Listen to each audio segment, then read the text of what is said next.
మన Chiranjeevi vascular and multi speciality hospital దేశంలోనే best vascular and endovascular facilities and all multi speciality care. గురుగారు, మరి మకర రాశి వారికి ఆగస్ట్ అంతా కూడా ఎలా ఉండబోతుంది? మకర రాశి మనం గమనించుకుంటే దాదాపు 80% వరకు బాగుందండి. సహజంగా ఈ రాశి వాళ్ళకి బాగుందండి. పెద్ద పెద్ద గ్రహాలు బాగున్నట్టు శని దగ్గర నుంచి గురువు, ఇది 2 గ్రహాలు బాగున్నాయి అనుకూలంగా.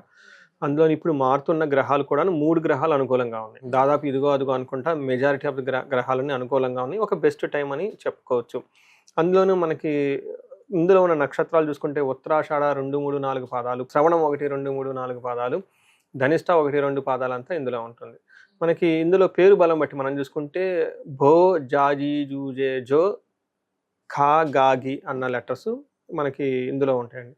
ఇందులో ఉన్న మకర రాశి మనం గమనించుకుంటే ఈ గ్రహాలు మార్పు వల్ల వీళ్ళకి ఎలా ఉంటుంది అని చూసుకుంటే, ఎప్పుడైతే సూర్యుడు వీళ్ళకి 8th హౌస్లో రాబోతున్నారండి, తద్వారా వీళ్ళకి ఏదో ఒక పీడించబడినట్లు పరిస్థితి ఉంటుంది. పీడ అంట, అది హెల్త్ కానివ్వండి, లేదంటే బయట నుంచి ప్రాబ్లమ్స్ వచ్చేసి ప్రాబ్లం అవుతుంది. 6వ స్థానంలో కుజుడు ఉండటం వల్ల సంపదలు ఉంటాయి అని చెప్తారు. 7వ స్థానంలో బుధుడు ఉండటం వల్ల విపత్తి, అనుకున్న పనులు కాకుండా ఆటంకాలు ఉంటాయని చెప్తారు. తర్వాత 9వ స్థానంలో శుక్రుడు ఉండటం వల్ల చాలా గెయిన్ ఉంటుంది, అటు ఇంటి విషయాల్లోనూ బయట విషయాల్లో gain and happiness through wife, through partners అని చెప్పేసి మనకు చెప్తూ ఉంటారు. స్త్రీ సుఖాప్తి అని చెప్తారనమాట. మనకి ఇక్కడ ఇవి చూసుకుంటాం అనుకోండి, ఒక్క సూర్యుడు ఇబ్బంది పెట్టే పరిస్థితిలో ఉన్నాడు కాబట్టి మిగతా గ్రహాలంట అంత ఇబ్బంది పెట్టేయంలో. అందులోనూ మిగతా 2 గ్రహాలు చాలా బాగున్నాయని చెప్పుకోవచ్చు. అందులోనూ బాగా సపోర్ట్ ఇచ్చింగ్ గ్రహం కుజుడు బాగున్నారు, శుక్రుడు బాగున్నారు, బుధుడు 50-50గా ఉన్నారు. బట్ కొంచెం ఇబ్బంది పెట్టేది సూర్యుడు అని మనం చెప్పుకోవచ్చు అండి. ఇందులో మనం చూసుకుంటాం అనుకోండి, సూర్యుడు 8th హౌస్లో ఉంటే ఏం జరుగుతుంది? దుర్దోష శత్రు సంవాదో గమనాగమన వ్యధ దుఃఖ వార్తాశ్రుతం చైవ అష్టమస్తే యథారవి అని చెప్తారు సంస్కృతంలో. దీని మీనింగ్ ఏంటంటే, దుర్దోష అంటే వీళ్ళకి చెడు ఉద్దేశాలు ఎక్కువ వచ్చేస్తూ ఉంటుంది. శత్రుబుద్ధి, శత్రువులతో గొడవలు పడే అవకాశం ఎక్కువగా ఉంటుంది. ట్రావెల్ చేస్తే అందులో పెద్ద ఉపయోగం అనేది ఏముండదు. దుఃఖ వార్త శృతం చైవ, ఏదో ఒక దుఃఖ వార్తం వినే అవకాశం ఎక్కువగా ఉంటుందని చెప్తారనమాట. కొంచెం జాగ్రత్తగా ఉండవలసిన టైం వీళ్ళకి, కొంచెం పేషెన్సీగా సహనంగా ఉంటే బాగుంటుంది. పర్టికులర్గా వర్క్ ప్రొఫెషన్ మ్యాటర్స్లో, లేదంటే వీళ్ళు నాయకత్వ బాధ్యతలు ఎవరైతే ఉన్నారో కొంచెం కూల్ డౌన్ అవ్వాల్సిన టైం అని మనం చెప్పుకోవచ్చు. నెక్స్ట్ కుజుడు వీళ్ళకి 6వ స్థానంలో ఉన్నారండి. కుజుడు ఎప్పుడైతే వీళ్ళకి 6వ స్థానంలో ఉన్నారో చాలా మంచి సపోర్ట్ ఉంటుంది వీళ్ళకి. శత్రువులపైన విజయం కానివ్వండి, లేదంటే హెల్త్లో చాలా చక్కగా బాగా త్వరగా రికవరీ అవటం, ఇలాంటి కాంపిటేటివ్ ఎన్విరాన్మెంట్లో బాగా ముందుకు వెళ్ళిపోతూ ఉంటారని చెప్పుకోవచ్చు అనమాట. ఇందులో 6వ స్థానంలో కుజుడు ఉంటే ఏం జరుగుతుందంటే వస్త్రలాభో, ధాన్యలాభో, ధనలాభో, యశో తదహ అని చెప్తారు. అంతేకాకుండా మనోల్లాసో ధర్మసిద్ధి షష్టమస్తే కుజే భవేత్ అని మనకు సంస్కృతంలో చెప్తారు. దాని మీనింగ్ ఏంటంటే, వీళ్ళు షాపింగ్ చేస్తూ కొత్త కొత్త బట్టలు కొనుక్కుంటారు, ధనం ధాన్యం బాగుంటుంది, కీర్తి ప్రదేశాలు బాగుంటుంది. మనోల్లాసో అంటే ఏదైనా ప్రాబ్లం వచ్చినా కానీ బట్ మైండ్ అంతా యాక్టివ్గా ఉంటేస్తుంది, లైట్గా తీసుకుని వెళ్ళిపోతూ ఉంటారు.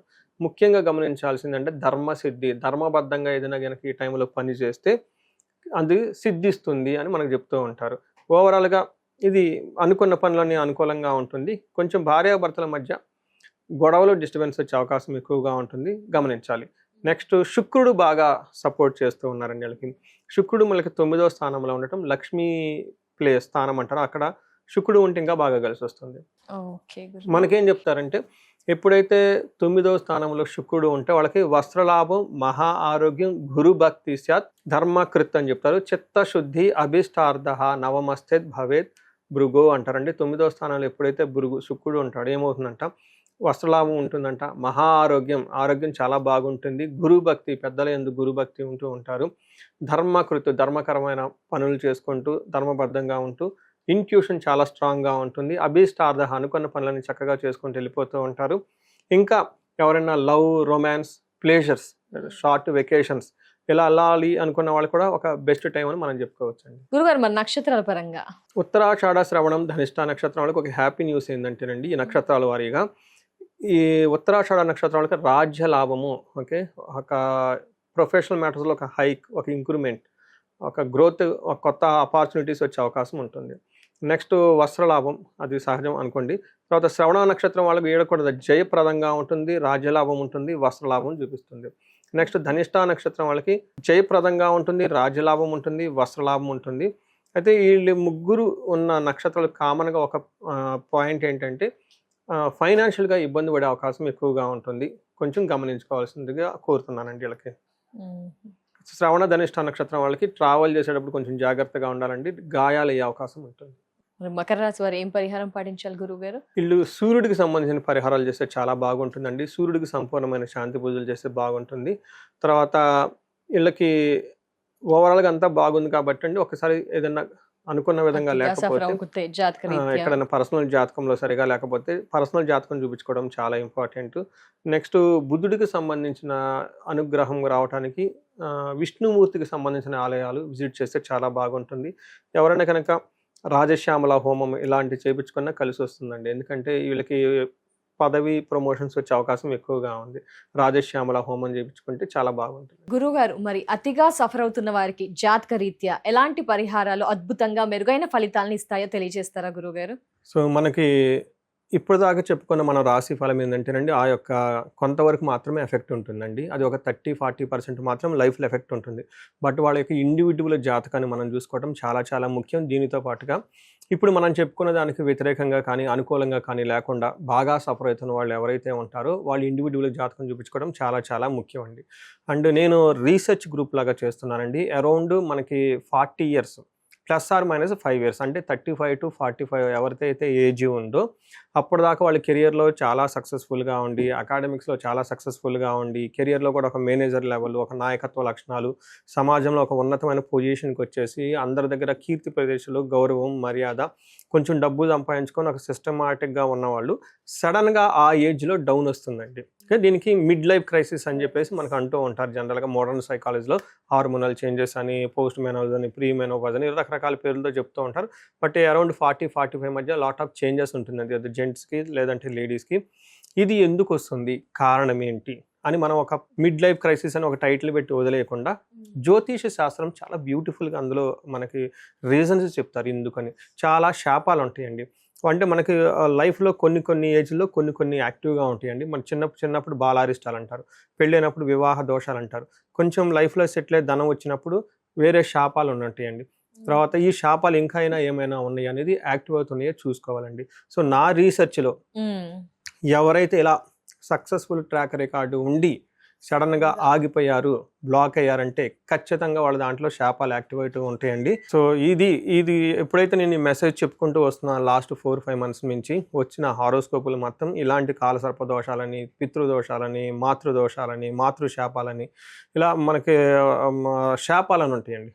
దాదాపు ఒక 7-8 బాగా పవర్ఫుల్ శాపాలు ఉంటాయి అనమాట. అలానే గ్రహ దోషాలు ఉంటాయి అనమాట. అవి ఎంత చేసినా కానీ పోవన్నమాట. ఇవి జనరేషన్స్ నుంచి వస్తాయి.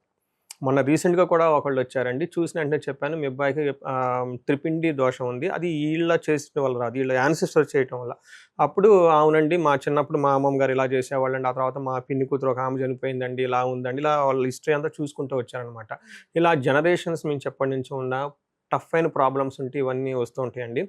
ఒకసారి హారోస్కోప్ చూపించుకోవటం ఎంతైనా ముఖ్యం. ఇమ్మీడియట్గా పరిష్కారాలు చేసుకొని పరిహారాలు చేసుకుంటే లైఫ్ అనేది ఆ బ్లాక్ పై ముందుకెళ్ళిపోతారండి. నెక్స్ట్ ఇండివిజువల్గా ఎవరైనా ధనానికి విపరీతంగా బాధపడుతూ ఉంటే స్వర్ణలక్ష్మి విశేష హోమం అని ఉంటుందండి. రాబోయేది వరమహాలక్ష్మి. మనం శుక్రవారాలు చక్కగా చేసుకుంటాం కాబట్టి ప్రతి ఒక్కళ్ళు దాన్ని సద్వినియోగం చేసుకోవాలండి.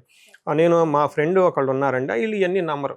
ఫ్రెండ్ కాబట్టి ఒక వెళ్ళిపోతుంది, నా ప్రొఫెషన్ అని, ఆయన ప్రొఫెషన్ ఆయన ఈ మోటివేషనల్ స్పీకరు, గైడెన్స్ ఇదంతా ఇస్తూ ఉంటారు, ఇంగ్లీష్ బుక్స్ అవన్నీ చదివేసి నమ్మరు వాళ్ళు బేసికల్గా.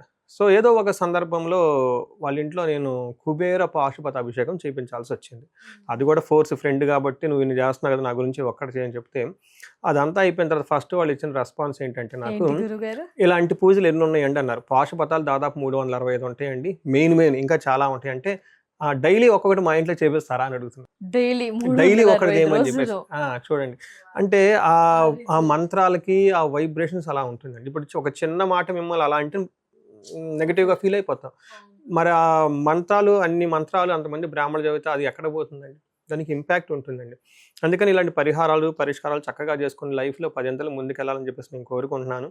వచ్చేది స్వర్ణలక్ష్మి, మనకి లక్ష్మీ వ్రతాలన్నీ ఉన్నాయి కాబట్టి స్వర్ణలక్ష్మి అభిషేకం ఉంటుంది, పాశుపత అభిషేకం, విశేష హోమం ఉంటుంది. అందరూ చక్కగా సెలబ్రేట్ చేసుకొని ధనవంతులు కావాలని చెప్పేసి నేను కోరుకుంటున్నాను.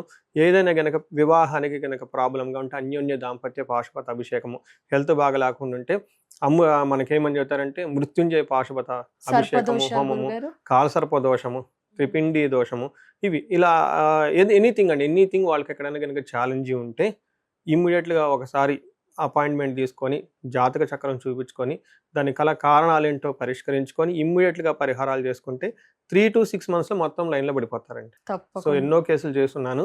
ఇది మహర్షులు ఇచ్చిన ఈ జ్ఞానాన్ని, మన పెద్దవాళ్ళు ఇచ్చిన ఈ మంత్రాలని వీటిని ఉపయోగించుకొని లైఫ్ 10 వెళ్ళాలని చెప్పేసి నేను కోరుకుంటానండి. అందరికీ అష్టలక్ష్మిలు ఉండాలని చెప్పేసి, కృపా కటాక్షం కలగాలని, భోగభాగ్యాలతో అందరూ వృద్ధి చెందాలని చెప్పేసి కోరుకుంటున్నానండి. నమస్తే. ధన్యవాదాలు గురువు గారు. రాశి వివరణ, ప్రిడిక్షన్, పరిహారాలు, అలాగే అతిగా సఫర్ అవుతున్న వారికి కూడా పరిహారాలు తెలియజేసినందుకు చాలా ధన్యవాదాలు గురుగారు. నమస్కారం. నమస్తే.